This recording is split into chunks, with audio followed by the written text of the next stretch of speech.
The Typhoon is the RAF's frontline jet, with pilots flying missions like these ones over Iraq and Syria. It's now being enhanced to attack targets on the ground with Brimstone missiles. Test flights are being carried out on a daily basis at Wharton, where the new capabilities are being added. Chief Test Pilot Steve Formoso joins me after a 1-hour flight to take me through the changes. Adding Brimstones is the final part of the upgrade. So Sian, this is Brimstone.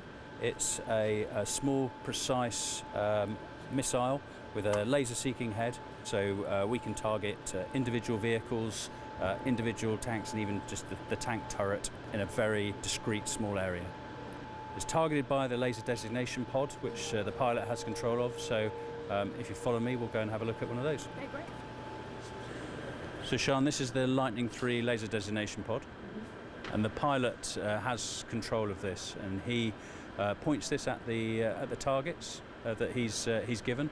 He then turns a laser on from the pod, and the laser is the guidance mechanism for the missiles, for the Brimstone missiles or for the Paveway 4 bomb. As well as the Brimstones, the upgrade includes air-to-air Meteor missiles, which allow pilots to fire on targets that are beyond their visual range. Air-to-surface Storm Shadows with a deep strike capability have also been added. So the Typhoons are replacing the Tornadoes, but what can Typhoons do that Tornadoes can't? So Tornado's a bomber, call it an air-to-surface aircraft. Typhoon will do the bombing role, but it's also capable of being used in the air-to-air environment, so shooting other aircraft down or doing quick reaction alert.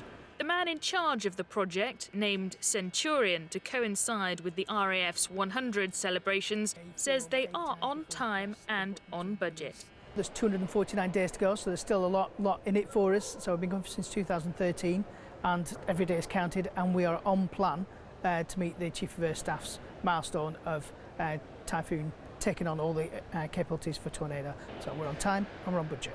With the huge investment in F-35, some people might be wondering why we need these upgrades on the Typhoons. You'll see a mixed fleet of Typhoon and the F-35s working really closely together, and they'll have their different specialities, they'll have the different missions that they'll have to perform. And from an industry perspective, we're just ensuring that the RAF gets the best available capabilities to allow the RAF to have that choice and give the command the choice to be able to go out and perform all the missions it needs to do.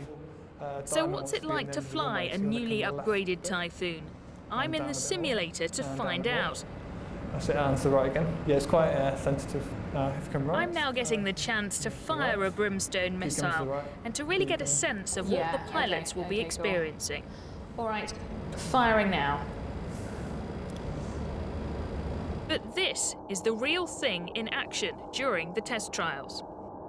It's not just the new weapons, but the systems that control them that are changing.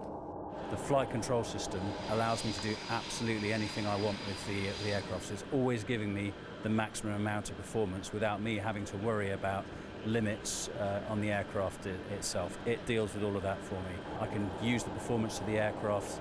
I can pull 9G a lot longer than some of the other opponents, and I can get myself into a position where I can shoot that other aircraft down a lot quicker. This is one of the first jets to be fully upgraded, and if all goes to plan, it will be mission ready by the end of the year.